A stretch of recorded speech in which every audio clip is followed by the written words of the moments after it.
I ordered champagne for the entire office. The expensive kind because some moments demand extravagance. When the board calls you at 7 a.m. on a Tuesday to offer you the CEO position you've worked toward for 12 years, you don't celebrate with Prosecco. To Tinsley! Olive raised her glass, her eyes crinkling with pride. The youngest CEO in Meridian's history, and the first woman to break that ceiling. The conference room erupted in cheers. I soaked in the moment, letting the validation wash over me. For once, I didn't deflect the praise or minimize my accomplishment. I'd earned this. All those missed birthdays, canceled vacations, and 3 a.m. strategy sessions had finally paid off. Speech, someone called out. I straightened my blazer and cleared my throat.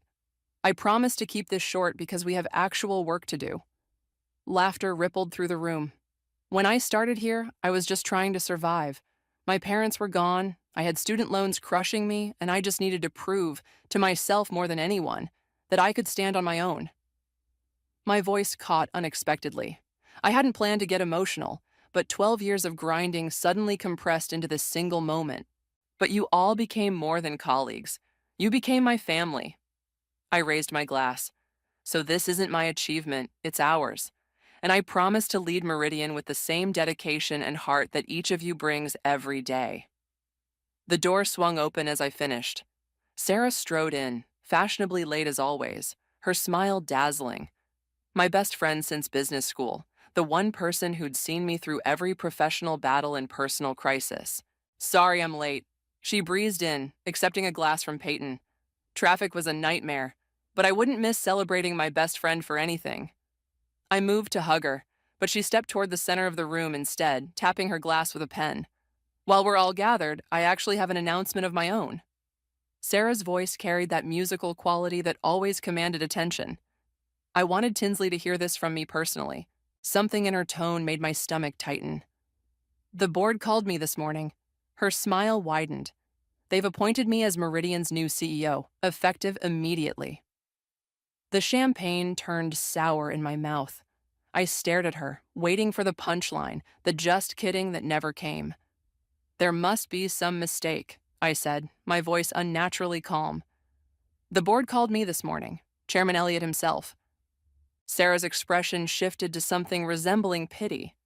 Oh, Tins, that was the preliminary call. They wanted your input as a valued executive, but the final decision came down after further deliberation.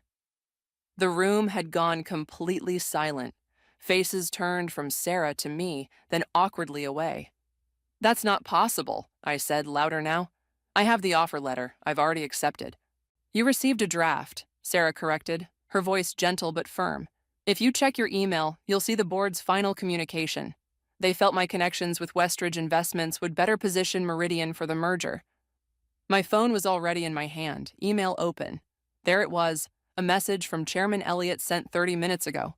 Subject line, CEO position update. I scanned it quickly, each word a fresh cut. After careful consideration, alternative candidate, appreciate your continued contributions, regret any miscommunication. You knew. The realization hit me like physical pain. You knew they were considering you when I told you about my call this morning. Sarah's smile faltered slightly. Business is business, Tins. You've always been brilliant at operations, but leadership requires political savvy. The board needs someone who can navigate the social aspects of the role. Social aspects? I echoed, disbelief making my voice shake. You mean your father's golf buddies on the Westridge board? She shrugged, not even bothering to deny it. Connections matter, always have. 12 years of friendship. Countless nights spent on her couch when work ran late. I'd been the maid of honor at her engagement party last month. And all that time. You let me plan this celebration, I said, the pieces clicking together. You knew they were going to give you the position, and you let me order champagne and invite everyone. I thought it would be easier this way, Sarah said, glancing around the room. A chance for a smooth transition. We're still a team, Tins. Roslyn from marketing slipped out of the room. Others followed, murmuring excuses. Only Olive remained beside me, her hand on my arm. Congratulations, Sarah, Peyton said, breaking the awful silence. When do you want to schedule the formal announcement? And just like that, they moved on. Sarah began outlining her vision while I stood frozen. champagne glass still in hand, watching my future dissolve. I set down my glass with deliberate care and walked out. In the hallway, tears blurred my vision, but I refused to let them fall until I reached the privacy of the restroom. Olive followed me in. Tinsley. She planned this, I whispered, gripping the edge of the sink. She used our friendship to climb over me. What are you going to do? Olive asked. I met my own gaze in the mirror, watching as something hardened behind my eyes. 12 years of work, a lifetime of proving myself, all stolen in an instant by the one person I trusted most. I wiped away a single tear that had escaped. This isn't over. 3 days. I'd spent 3 days in my apartment with the blinds drawn, ignoring calls and living on delivery food I barely tasted. My laptop remained closed. What was the point? 12 years of work, and Sarah had erased it all with a smile. I scrolled through our text history. Years of inside jokes, late-night pep talks, celebration emojis. Had any of it been real? The last message from her sat unanswered. We should talk when you're ready. This doesn't have to change anything between us. Didn't have to change anything? She'd stolen my life and expected what? That we'd still meet for Sunday brunch? My doorbell rang. I ignored it. It rang again, followed by persistent knocking. I know you're in there, Tinsley. Olive's voice called through the door. I brought food from that Thai place you like. Open up or I'm using the emergency key. I shuffled to the door in the same sweatpants I'd worn since leaving the office. Olive took one look at me, and her expression shifted from concern to alarm. Jesus, Tinsley. She pushed past me, setting down bags of food. When's the last time you showered? I shrugged. What day is it? Friday. She opened my blinds, and I winced at the sunlight. You've missed 3 days of work. Does it matter? I'm clearly dispensable. Olive turned to face me, hands on hips.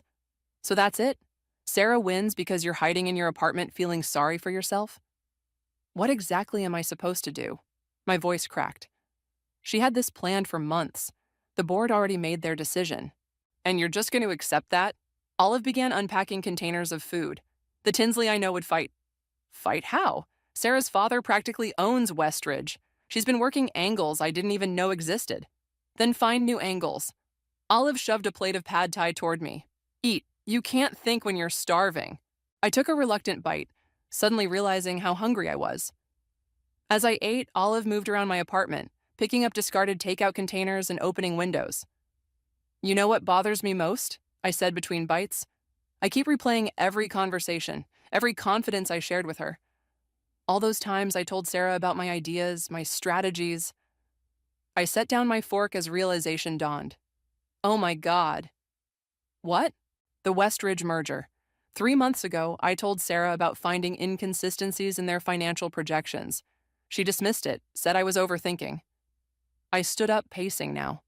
What if she's been feeding them information? What if she's been undermining me all along? Olive watched me carefully. That's a serious accusation. Is it? She let me plan a celebration for a job she knew I wouldn't get. What wouldn't she do? My phone buzzed with a text. Sarah again. The team misses you. When are you coming back? I threw my phone onto the couch. She's texting like nothing happened, like we're still friends. Maybe that's your advantage, Olive said quietly. She thinks you're broken. I stopped pacing. What? Sarah expects you to either quit or come crawling back, tail between your legs. She doesn't expect you to fight.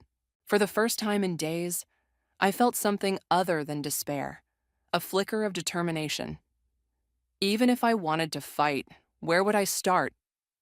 Olive pulled out her phone. With this. She showed me an email. I forwarded this to myself before I left that day. It's the original offer letter they sent you. I scanned it quickly. This doesn't help. Sarah already explained it away as a draft. Look at the signature block. That's not how drafts are sent. And look at the timestamp. It came after the board's final meeting, not before. My heart began to race. So they did officially offer me the position. And then rescinded it after Sarah got involved. Olive's eyes narrowed. The question is, what did she tell them to change their minds so dramatically? I sat down at my laptop, opening it for the first time in days. I need to find out what happened in those hours between my offer and the reversal. You'll need allies, Olive warned. Sarah has the board's ear now. Roslyn from marketing, I said, remembering how she'd looked at Sarah during the announcement. She's never liked Sarah. And Peyton, he's always played both sides. He might know something. What about Reggie in legal? He's been asking about you. I glanced up, surprised. Reggie? We barely talk. He's been concerned. Said something about the legality of rescinding an accepted offer. I hadn't considered the legal angle. I'll talk to him Monday.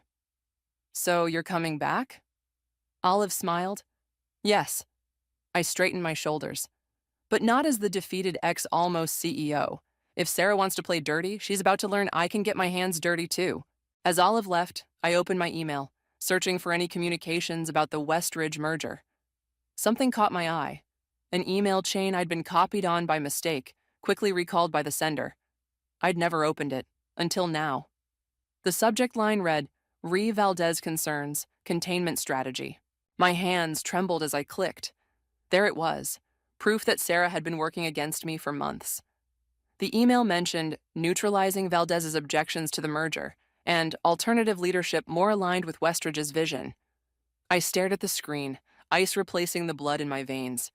This wasn't just opportunism. This was calculated betrayal. Monday morning, I walked into Meridian with my head high and a knot in my stomach. The office felt different, like walking into your home after a break-in. Everything looked the same but felt violated. Tinsley! Peyton spotted me first, his surprise poorly concealed. Good to have you back. I smiled tightly. Wouldn't miss work for the world. Whispers followed me to my office. My same office, thankfully, though I half expected to find my things in boxes. Inside, I found a handwritten note on my desk. Tins, let's grab lunch and catch up. So glad you're back. S. I crumpled it and tossed it in the trash. The familiar gesture felt hollow now, knowing what I knew. I opened my computer and began methodically searching for more evidence of Sarah's manipulation. A knock at my door interrupted me. Reggie from legal stood there, his tall frame awkward in my doorway. Hey, he said quietly. Got a minute? I gestured to the chair across from me. Reggie and I had worked together on contracts for years, but our relationship had always been strictly professional. I'd never noticed how his eyes crinkled at the corners when he was concerned. Olive mentioned you might need some legal perspective, he said, closing the door behind him. I'm not sure I'm ready to pursue legal action, I replied carefully. I'm not here as Meridian's lawyer right now. He leaned forward. This is off the record, as a colleague who respects your work. I studied him, weighing my options. What do you know about the CEO appointment process? I know the board voted unanimously for you initially. I drafted the offer letter myself. My heart skipped. Then what happened? Reggie hesitated. There was an emergency board meeting the next morning. I wasn't included, but I know Sarah presented something that changed their minds. Do you know what? He shook his head. But I can tell you this. Rescinding a formally accepted offer is legally questionable. If you wanted to challenge it, you'd have grounds. At what cost? My career would be over. Maybe. His eyes met mine. Or maybe you'd expose something the board needs to know before this merger goes through. I was about to respond when my phone buzzed with a text from Roslyn. Need to talk. Women's restroom, 3rd floor, now. I have to go, I told Reggie. Thank you for this. He nodded. Be careful, Tinsley. Sarah has more allies than you think. The 3rd floor restroom was rarely used. Perfect for a private conversation. Roslyn was checking under stall doors when I arrived. We're clear, she said, locking the main door. I don't have much time. What's going on? Sarah's called an all-hands meeting for this afternoon. She's announcing accelerated merger plans with Westridge. My stomach dropped. That's too fast. We haven't completed due diligence. Exactly. Roslyn lowered her voice. And I found something when preparing the marketing materials. The numbers don't add up. Westridge is overstating their client base by at least 30%. The same discrepancy I found months ago, I murmured. I told Sarah about it. Well, she's buried it. The board presentation omits all those details. Roslyn handed me a flash drive. This has the original data sets before they were cleaned up for the board. I stared at the tiny device. Why are you helping me? Roslyn's expression hardened. 2 years ago, I was up for the marketing director position. Sarah told me in confidence that I shouldn't apply, that I wasn't ready. I later found out she'd recommended someone else while pretending to support me. Another victim of Sarah's manipulations. Thank you for this. Be smart about how you use it, she warned. Sarah's already framing you as emotionally unstable after your absence. Perfect. Not only had Sarah stolen my position, she was now undermining my credibility. I spent the next 2 hours analyzing the data Roslyn had provided. The discrepancies were worse than I'd initially thought. Westridge wasn't just inflating numbers, they were hiding significant debt. This merger would be disastrous for Meridian.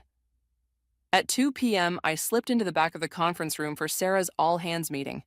She stood at the front, radiant in a power suit, outlining her vision for Meridian's future. The Westridge merger represents a transformative opportunity, she was saying. Their client portfolio complements ours perfectly, and their financial strength will allow us to expand into new markets. I felt sick listening to her sell this lie. When she opened the floor for questions, I couldn't stop myself. What about the discrepancies in Westridge's reported client base? I asked, my voice carrying across the room. Sarah's smile didn't waver, but her eyes flashed with warning. There are no discrepancies, Tinsley. We've done extensive due diligence. Then why does their SEC filing show a 30% smaller client base than what's in your presentation? A murmur went through the room. Sarah laughed lightly. I think you're looking at outdated information. Perhaps we should discuss this privately after the meeting. I'm looking at their filing from last week, I persisted, holding up my tablet, and it shows significant debt that isn't reflected in our merger analysis. The room went silent. Sarah's expression hardened. Tinsley is understandably emotional given recent events. I assure you all, the merger numbers have been thoroughly vetted by our team and the board. As people filed out after the meeting, Sarah cornered me. What the hell was that? She hissed. That was me doing my job, I replied evenly. Something you might try sometime. You're embarrassing yourself. Her voice was cold. This pathetic attempt to undermine me needs to stop. Or what? She stepped closer. Or I'll have to remind the board why they chose me instead of you. Your history of emotional instability, your lack of strategic vision. My history of what? I stared at her, realization dawning. What exactly did you tell them about me? Sarah's smile returned, but it never reached her eyes. Only the truth, Tins. That's all. As she walked away, I stood frozen, finally understanding. This wasn't just about the CEO position or the merger. Sarah had systematically dismantled my reputation behind my back for years. This fight had just become much more personal. You need to decide what matters more, revenge or your career. Olive set her coffee down with a finality that made me wince. We were at a cafe 3 blocks from the office, far enough that we wouldn't run into colleagues. Why can't I have both? I asked, stirring my untouched latte. Because Sarah has positioned you perfectly. Every move you make against her looks like bitter jealousy. Olive leaned forward. That stunt in the meeting yesterday, it made you look desperate. It wasn't a stunt. The Westridge numbers are fabricated. I believe you. But you presented it like a personal attack, not a business concern. I sank back in my chair, the truth of her words stinging. So I'm supposed to sit back and watch Sarah tank the company with a fraudulent merger while destroying my reputation. No, you're supposed to be smarter than she expects. Olive's eyes softened. Tinsley, I've known you for 8 years. You're brilliant at strategy when it's business. But this is personal, and it's making you sloppy. She was right. I'd let emotion drive my actions, playing directly into Sarah's hands. What would you do? I asked. Document everything. Build a case methodically, and find out exactly what Sarah told the board about you. I nodded slowly. I need to talk to Peyton. He sits in on all the board meetings. Be careful. Peyton plays all sides. Exactly why he might talk. I checked my watch. I should get back. I have a meeting with Reggie about the Westridge contracts. Olive gave me a knowing look. Just a meeting? What's that supposed to mean? He's been checking on you every day you were out. That's not just professional concern. I felt my cheeks warm. We're colleagues. Mm-hmm. Olive smiled. Just remember, not everyone at Meridian is your enemy. Back at the office, I found Peyton alone in the break room, methodically selecting a tea bag. Earl Grey or English breakfast? The eternal question, I said, keeping my tone light. He startled slightly. Tinsley, didn't see you there. Got a minute to chat? His eyes darted toward the door. I'm actually late for a meeting with Sarah. It won't take long. I lowered my voice. I need to understand what happened with the CEO appointment. Peyton sighed, abandoning his tea. Look, I like you, Tinsley. Always have. But this isn't a good idea. I just want to know what Sarah told the board about me. He hesitated, conflict evident in his expression. She presented a case that you weren't ready for the position, that your personal history made you unsuitable for high-pressure leadership. My blood ran cold. My personal history? Your parents, he said quietly. She suggested that your abandonment issues make you erratic under pressure, that you'd be a liability during the merger. The room seemed to tilt. Sarah had weaponized my deepest pain, the loss of my parents when I was 19, something I'd shared with her during late nights when defenses were down. The nights I'd cried on her shoulder, trusted her with my fears of never being enough, of everyone eventually leaving. That's why they changed their minds, I whispered. Peyton nodded uncomfortably. She had examples, times you supposedly broke down during stressful projects. That never happened. The board believed her. She was very convincing. I felt sick. Thank you for telling me. Tinsley, he grabbed my arm as I turned to leave. Be careful. Sarah's father has connections beyond Westridge. She could make sure you never work in this industry again. The threat should have frightened me. Instead, it crystallized my resolve. I found Reggie waiting in my office, contract drafts spread across my desk. He looked up when I entered, his expression immediately concerned. What happened? You look like you've seen a ghost. I closed the door behind me. Sarah used my parents' death to convince the board I'm emotionally unstable. Reggie's face darkened. That's beyond unprofessional. It's cruel. It's effective, I said, sitting down heavily. Who would want a CEO with abandonment issues? Someone who recognizes that overcoming personal tragedy creates resilience, not weakness. His voice was quiet but firm. The board should know they've been manipulated. They won't believe me over Sarah, not without proof. Then we find proof. He gestured to the contracts. Starting with these, the Westridge merger terms are unusually favorable to them, almost like someone on our side is deliberately undervaluing Meridian. I leaned forward, professional interest momentarily overriding personal hurt. Show me. For the next hour, we pored over the documents, identifying clause after clause that disadvantaged Meridian. Reggie's legal expertise illuminated issues I might have missed, and I found myself genuinely impressed by his thoroughness. This isn't just bad negotiating, I said finally. This is deliberate sabotage. The question is why, Reggie replied. What does Sarah gain by undervaluing Meridian in this merger? A knock interrupted us. Rosalind slipped in, closing the door quickly behind her. You need to see this, she said, handing me her tablet. Sarah just announced her engagement party. It's this Saturday. I stared at the screen. There was Sarah, beaming beside her fiancé Bradley, announcing an intimate celebration at the Westridge Country Club. Look who's on the guest list, Rosalind said, scrolling down. The entire Meridian board was invited, along with the Westridge executives. She's using her engagement party to finalize the merger details, I realized. Away from the office, away from scrutiny. Away from you, Reggie added. You're conspicuously absent from that invitation list. I handed the tablet back to Rosalind, a plan forming in my mind. I need to be at that party. Tinsley, no, Rosalind warned. That's exactly the kind of emotional reaction she's expecting. I'm not going to make a scene, I said, but that party is where everyone with power will be gathered. If I'm going to expose what Sarah's doing, that's my opportunity. Reggie and Rosalind exchanged concerned glances.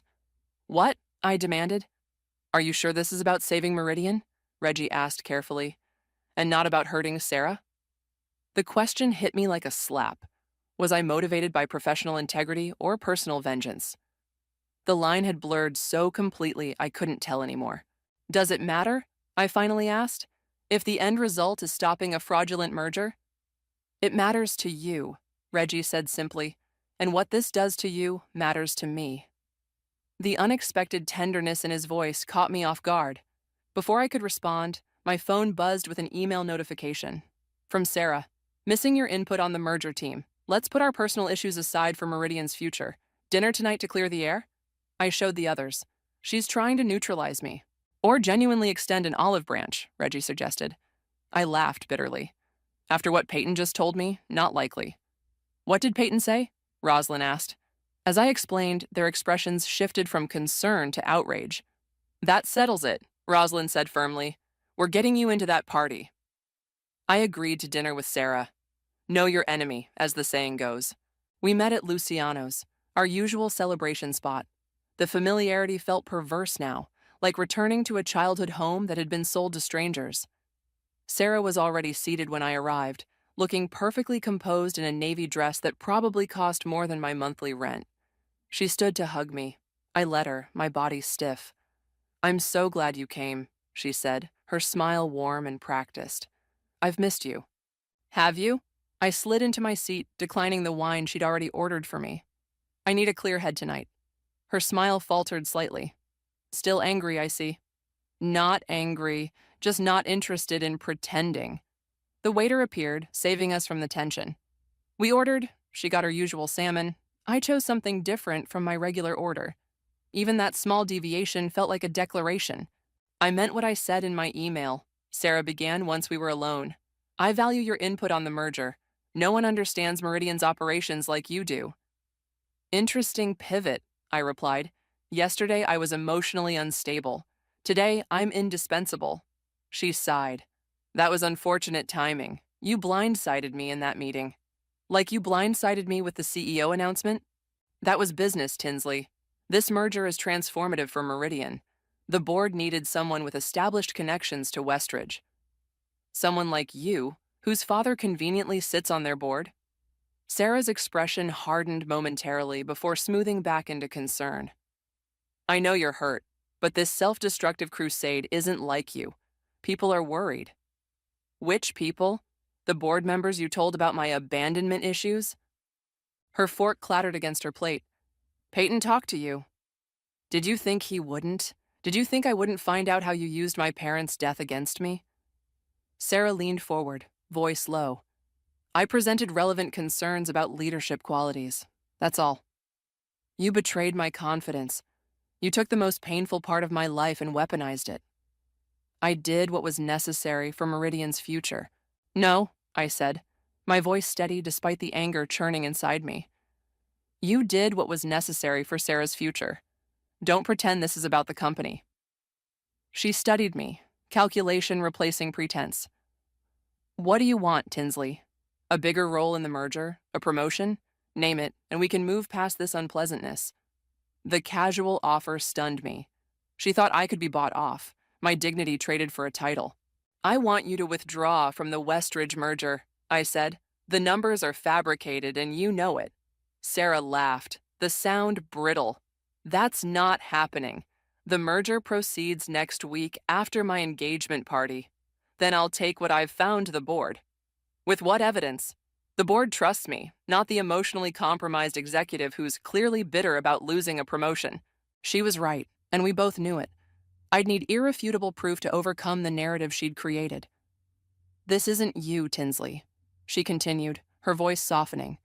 We've been friends for 12 years. Are you really willing to throw that away over a job title? This isn't about the title. It's about you using our friendship to advance yourself while systematically undermining me. That's not... How long? I interrupted. How long have you been planning this? Something shifted in her eyes, a flicker of truth breaking through the performance.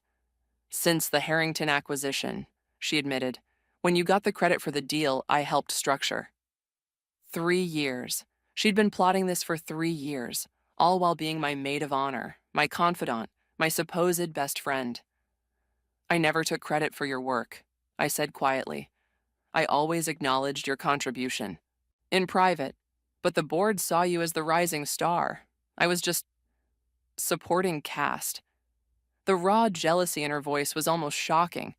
All this time, while I'd trusted her completely, she'd been tallying perceived slights and planning her revenge. We're done here. I stood up, throwing cash on the table for my untouched meal. Tinsley, wait. She grabbed my wrist. Don't do anything you'll regret. My father can make one phone call and end your career anywhere in this industry. I pulled my arm away. Threats now? At least we're finally being honest. Outside, the cool night air did nothing to calm the storm inside me. I walked aimlessly, eventually finding myself at a small park where Sarah and I used to eat lunch when we were both starting out. Before titles and corner offices mattered, before she decided I was competition instead of family. My phone buzzed with a text from Reggie. How did it go? I called him instead of texting back. When he answered, the concern in his voice broke something in me. I told him everything: Sarah's admission, her threats, my helplessness. Where are you? He asked when I finished. Riverside Park. Stay there. I'm coming to get you. 20 minutes later, his car pulled up. I got in without a word, exhaustion suddenly overwhelming me. My place is closer, he said. I'll make coffee and we can figure this out. His apartment was exactly what I expected. Minimalist, orderly, with overflowing bookshelves, the only sign of personality. He made coffee while I sank onto his couch. She's been planning this for years, I said, staring into the mug he handed me. Everything was calculated.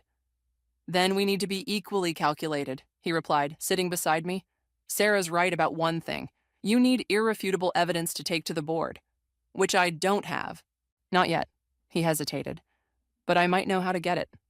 I looked up. How? The engagement party? Bradley, Sarah's fiancé. He works in Westridge's finance department. So? So I play golf with him occasionally. He's mentioned having concerns about some of the company's reporting practices. Hope flickered faintly. You think he'd talk to us? To me, maybe, if I can get him alone at the party. Which I'm not invited to. Reggie's expression turned determined. Then we get you in another way, as my +1. Sarah would spot me immediately. Not if you're working behind the scenes. I go as a guest, you come as staff. The country club is hiring extra servers for the event. The audacity of the plan jolted me out of my despair.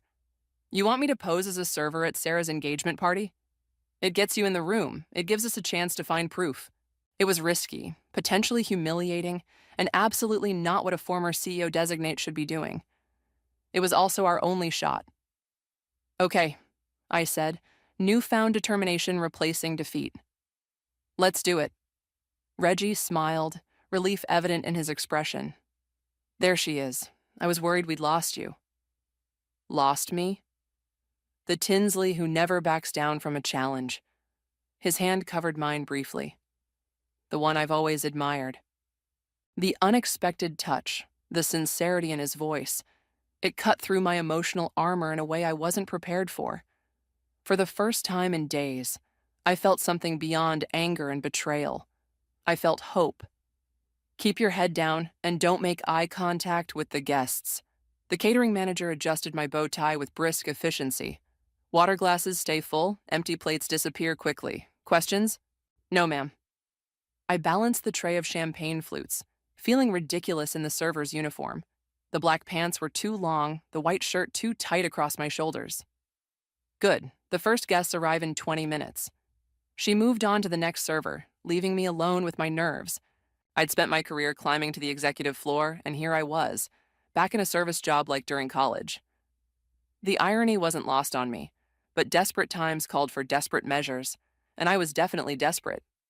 My phone buzzed in my pocket. A text from Reggie. Just arrived. Remember the plan? Be careful. The plan seemed simple enough. I'd work the party, staying invisible to Sarah while listening for useful information.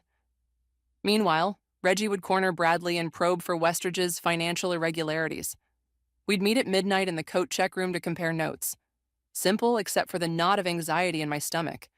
If Sarah spotted me, my career wouldn't just be derailed, it would be obliterated. The Westridge Country Club ballroom filled quickly. Board members mingled with executives, champagne flowing freely. I kept my gaze lowered, moving through the crowd with practiced invisibility. Champagne, sir? I offered to an older man I recognized as Sarah's father. He took a glass without looking at me. Telling you, once this merger goes through, we'll have salvaged the situation completely, he was saying to another board member. Meridian's client list alone covers our shortfall. I lingered, pretending to arrange my tray. The SEC inquiry won't matter by then? The other man asked. Not once we've consolidated assets. The timing is tight, but more champagne over here, please. A sharp voice cut through my eavesdropping. I turned to find Valerie, Sarah's friend from college, staring at me with narrowed eyes. I nodded and moved away, pulse racing. SEC inquiry? What shortfall needed salvaging? Across the room, I spotted Reggie chatting with Bradley near the bar. Bradley looked uncomfortable, tugging at his collar repeatedly. Reggie caught my eye briefly, giving an almost imperceptible nod. For the next hour, I circulated carefully, collecting fragments of conversations. The picture emerging was disturbing. Westridge wasn't just cooking their books, they were under preliminary investigation by the SEC. The merger with Meridian wasn't a strategic partnership, it was a lifeline for a drowning company. And Sarah knew. She had to know. I was refilling water glasses at a table of Meridian board members when I heard my name. Shame about Tinsley. One of them was saying, she had potential. Sarah made the right call bringing her concerns to us, another replied. Can you imagine if we'd announced Tinsley as CEO, only to have her fall apart during the merger? Still, using her personal tragedy against her seems harsh. Business isn't about being nice, it's about results. And Sarah delivers results. I gripped the water pitcher so tightly my knuckles turned white. Stay invisible, I reminded myself. The mission matters more than your pride. At 11:30, I slipped away to the restroom, needing a moment to collect myself. I splashed cold water on my face, breathing deeply. The door swung open. Sarah walked in, radiant in a silver gown. Our eyes met in the mirror. Time stopped. Tinsley? Her shock quickly transformed into cold fury. What the hell are you doing here? I straightened, abandoning all pretense. Gathering evidence that you're knowingly merging Meridian with a company under SEC investigation. You're insane. She glanced toward the door. And trespassing. I'm calling security. Go ahead, I'll tell them, and everyone at this party, exactly what I've learned tonight. Sarah's hand froze halfway to her clutch. You're bluffing. Westridge is using Meridian to cover financial irregularities. Your father practically admitted it to another board member. Something flickered in her eyes. Not guilt, but calculation. You don't understand what you're talking about. I understand perfectly. You're sacrificing Meridian to save your future father-in-law's company. I'm securing Meridian's future, she hissed. Westridge has temporary cash flow issues, that's all. The merger benefits both companies. That's not what your fiancé thinks. Her eyes widened. What? Bradley has concerns about Westridge's reporting practices. Seems he's been talking to Reggie about them. It was a gamble. I didn't know exactly what Bradley had told Reggie yet. But Sarah's reaction told me I'd hit a nerve. Bradley wouldn't... She stopped, uncertainty crossing her face for the first time. Wouldn't what? Have a conscience? Unlike some people. Sarah stepped closer, voice dropping to a dangerous whisper. Listen carefully. You have exactly one chance to walk away from this. Leave now, keep your mouth shut, and I'll make sure you land somewhere decent after the merger. And if I don't, then I'll destroy you so thoroughly you won't even get hired as a real server. Her smile was glacial. Your choice. The bathroom door opened again. Valerie entered, stopping short when she saw us. Everything okay, Sarah? She asked, eyes darting between us. Fine, Sarah replied smoothly. Just catching up with an old friend who crashed my engagement party. How pathetic is that? Valerie's expression turned to disgusted pity. Security's right outside if you need them. That won't be necessary, I said, moving toward the door. I was just leaving. Sarah caught my arm as I passed. Remember what I said, Tinsley. Last chance. I pulled away and walked out, heart pounding. The plan was compromised. I needed to find Reggie immediately. I spotted him near the coat check, deep in conversation with Bradley. Their expressions were serious, heads bent close together. As I approached, Bradley handed Reggie what looked like a flash drive. Tinsley, Reggie said when he saw me, alarm crossing his face. What happened? Sarah saw me. We need to go. Now. Bradley looked between us, understanding dawning. You're working together. Bradley, I started. Whatever Sarah's told you about the merger. I know, he interrupted. I've known for months. That's why I gave Reggie this. He nodded at the flash drive. It's everything. The real financials, emails about covering up the SEC inquiry, all of it. Why would you help us? I asked, confused. Bradley's expression hardened. Because I'm not marrying someone who would sacrifice hundreds of jobs to save her future father-in-law's reputation. He glanced toward the ballroom. or who would use her best friend's deepest pain against her. Security guards appeared at the ballroom entrance, scanning the crowd. Sarah stood behind them, pointing in our direction. "Go," Bradley urged. "I'll stall them." Reggie grabbed my hand. "Side exit, now."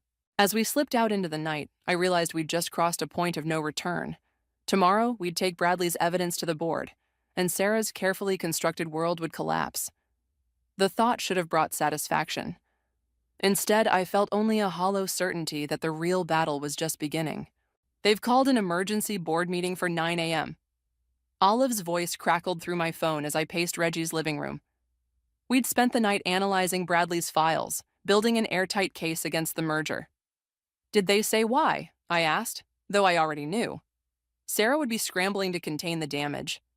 "No, but Sarah's been making calls all night. Whatever you did at that party has her spooked." I glanced at Reggie, who was organizing our presentation materials. "We'll be there. Make sure everyone attends." After hanging up, I sank onto Reggie's couch, exhaustion hitting me in waves. What if this backfires? What if they don't believe us? Reggie sat beside me, his shoulder touching mine. The evidence speaks for itself. Bradley's files show clear intent to defraud. Sarah will say I fabricated everything out of jealousy. Then we'll need to be better than that narrative. He hesitated. "Tinsley, I need to ask you something important." "What?" "When you walk into that boardroom, what do you want? Really want?" The question caught me off guard. "Justice, the truth exposed." "Is that all?" His eyes held mine. "Because if this is just about hurting Sarah the way she hurt you, it won't bring you peace." I looked away, uncomfortable with his perception. "You think I'm being vindictive. I think you're human, and I think you deserve better than letting revenge define you."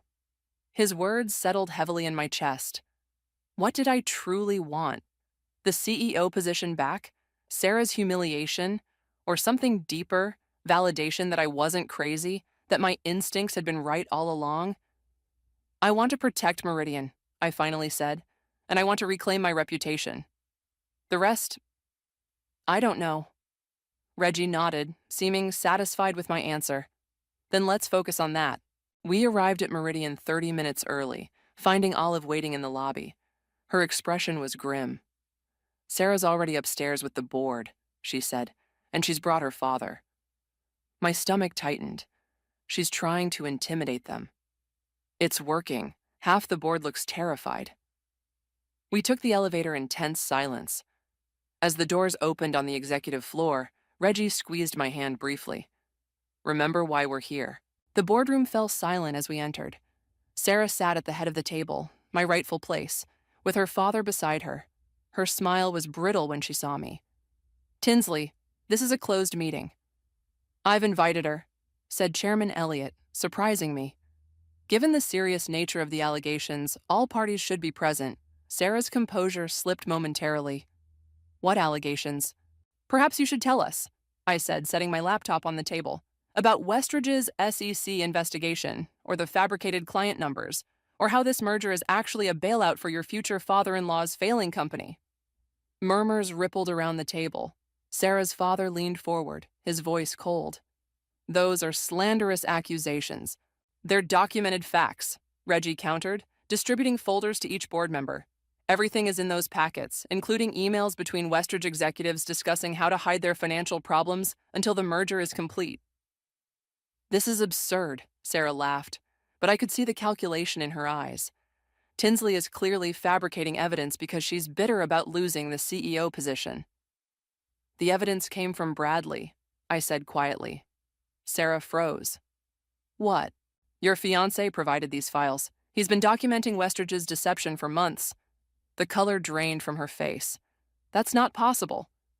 "He was at the country club last night," Reggie added. "He gave us everything." Sarah's father stood abruptly. "This meeting is over. Our legal team will address these baseless claims." "Sit down, Richard," Chairman Elliott said firmly. "No one's leaving until we understand exactly what's happening." For the next 30 minutes, Reggie and I walked the board through the evidence. The emails were damning. Explicit discussions about hiding debt, inflating client numbers, and using Meridian's resources to cover Westridge's shortfalls. With each revelation, Sarah's expression hardened. When we finished, Chairman Elliott removed his glasses, looking troubled. Sarah, how do you explain this? It's clearly been manipulated, she insisted. Tinsley has technical skills. She could easily have altered these documents. The metadata proves authenticity, Reggie countered, and Bradley is prepared to testify to their validity. Bradley is confused, Sarah's father interjected. He misunderstood normal business discussions. Then explain this email, I said, projecting a message onto the screen. From you to Sarah, dated 3 months ago. The SEC inquiry is gaining momentum. We need to accelerate the Meridian merger before our Q3 filings. The room went silent. Sarah and her father exchanged glances. You knew, I said, looking directly at Sarah. You knew Westridge was in trouble and you orchestrated this merger to save them, regardless of the cost to Meridian. I was protecting both companies, she replied, her voice steady despite her obvious distress. Yes, Westridge has cash flow issues, but the merger still makes strategic sense. Not when one partner is deliberately deceiving the other, Chairman Elliott said. Sarah, I'm deeply disappointed. What about her? Sarah pointed at me, desperation creeping into her voice. She's emotionally unstable. I told you about her history, her abandonment issues. Yes, let's talk about that, I interrupted, surprising myself with my calm. You told the board I was emotionally unstable because my parents died when I was 19. You used my deepest pain I shared with you in confidence, to undermine me professionally, Sarah faltered. I was concerned about your ability to handle pressure. No, you were eliminating competition. I looked around the table. I've never hidden my past. My parents' death shaped me, but it didn't break me. It taught me resilience, determination, and the importance of integrity, qualities a CEO should have. Several board members nodded. Chairman Elliott's expression softened. The real question, I continued, is what kind of leader deliberately sabotages a colleague using personal trauma? What kind of CEO knowingly enters a fraudulent merger? Sarah stood suddenly, her composure cracking. You have no idea what leadership requires. Sometimes difficult decisions must be made. I was saving 2 companies. You were saving yourself, I replied quietly, at everyone else's expense. This is ridiculous, Sarah's father snapped. We're leaving. The merger agreement is signed. It's too late to stop it. Actually, Chairman Elliott said, there's a material disclosure clause. If Westridge knowingly withheld information about an SEC investigation, the agreement is void. Sarah's face crumpled. You can't do this. It's already done, Chairman Elliott replied. The board will need to vote, but I think our direction is clear. He turned to me. Tinsley, would you and Reggie give us the room? We need to discuss next steps. As we stood to leave, Sarah grabbed my arm. You've ruined everything, she hissed. Are you happy now? I looked at her, really looked at her, and felt an unexpected wave of pity. No, Sarah, I'm not happy, but I am free. In the hallway, surrounded by the curious stares of colleagues, I finally allowed myself to breathe.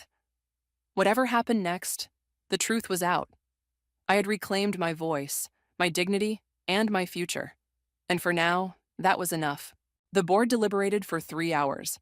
I spent them in my office, alternating between nervous pacing and staring out the window at the city skyline. Reggie brought coffee. Olive stopped by with encouragement. Rosalind texted updates from the executive floor. But mostly, I sat alone with my thoughts. When my phone finally rang, Chairman Elliott's voice was formal. The boardroom, please. 5 minutes. I smoothed my blazer, checked my reflection in the darkened computer screen, and took a deep breath. Whatever their decision, I'd fought with integrity. That would have to be enough. The boardroom had emptied except for Chairman Elliott and 2 other members. No sign of Sarah or her father. Sit down, Tinsley. Chairman Elliott gestured to a chair, not at the head of the table, I noticed, but to his right. We've made several decisions today. I nodded, keeping my expression neutral despite my racing heart. First, we've voided the merger agreement with Westridge. Our legal team is already preparing the necessary documentation. Relief flooded through me. That's the right call. Second, we've accepted Sarah's resignation effective immediately. I blinked, surprised it had happened so quickly. I see. Which brings us to you. He folded his hands on the table. Your actions in uncovering this deception were commendable. However, the manner in which you gathered information, infiltrating a private event, Working with a Westridge insider raises questions about judgment. My stomach sank. They weren't giving me the CEO position back. That said, he continued, your dedication to Meridian's well-being is unquestionable, and your presentation today demonstrated exactly the kind of leadership we need. He slid a folder across the table. Inside was an offer letter, not for CEO, but for Chief Strategy Officer, a newly created position. We're restructuring our leadership approach, he explained. The CEO position will remain open while we conduct a proper search. In the meantime, you'll lead our strategic initiatives, reporting directly to the board. I studied the offer. The compensation was excellent, the responsibilities substantial, but it wasn't what I'd been promised. I appreciate the offer, I said carefully, but I have a counter-proposal. Chairman Elliott raised an eyebrow. We're listening. I accept the CSO position with one condition. I met his gaze steadily. I want to be considered in the CEO search on equal footing with external candidates. No prejudice based on Sarah's claims about my emotional stability. The board members exchanged glances. That's reasonable, Chairman Elliott finally said, but I should be transparent. We're considering a significant restructuring.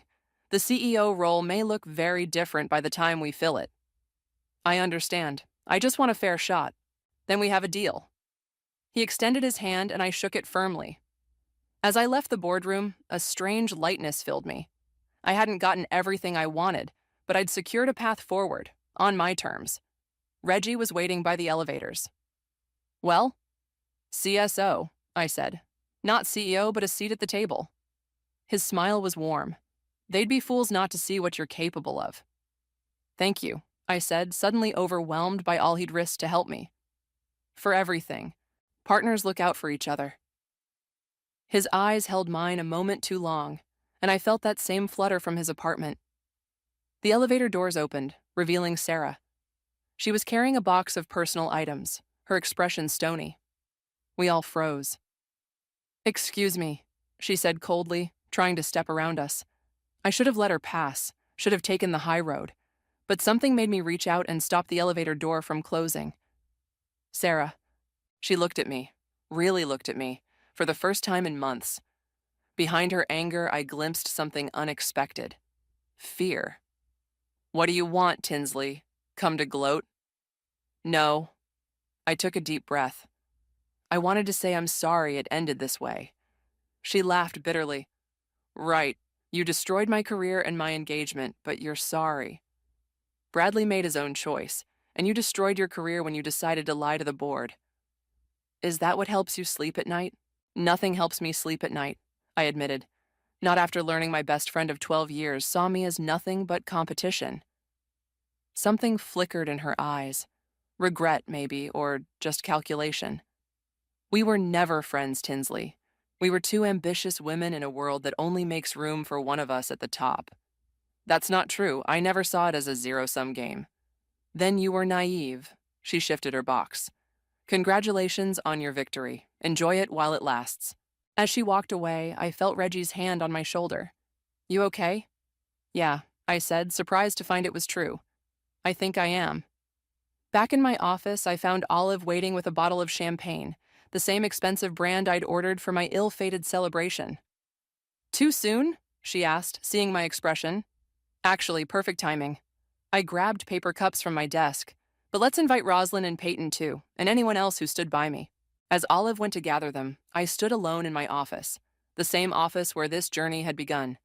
I'd lost a friend but gained clarity. I hadn't reclaimed the CEO title, but I'd reclaimed something more important, my sense of self-worth. My phone buzzed with a text from an unknown number. It was Bradley. Meeting with SEC investigators tomorrow. Doing the right thing, finally. Thank you for showing me it's possible. I smiled, setting the phone down as my colleagues began filtering in, Reggie among them. He caught my eye across the room, raising an imaginary glass and a private toast. Olive handed me a cup of champagne. Speech? I looked around at these people. Not just colleagues, but allies who had seen my value when I doubted it myself. To truth, I said, raising my cup, and to the battles that show us who we really are. As we drank, I realized something profound. I'd spent 12 years trying to prove I was enough, to Meridian, to Sarah, to myself. But standing here now, I finally understood. I had always been enough. The only person who couldn't see it was me. And that, more than any title or corner office, was the real victory.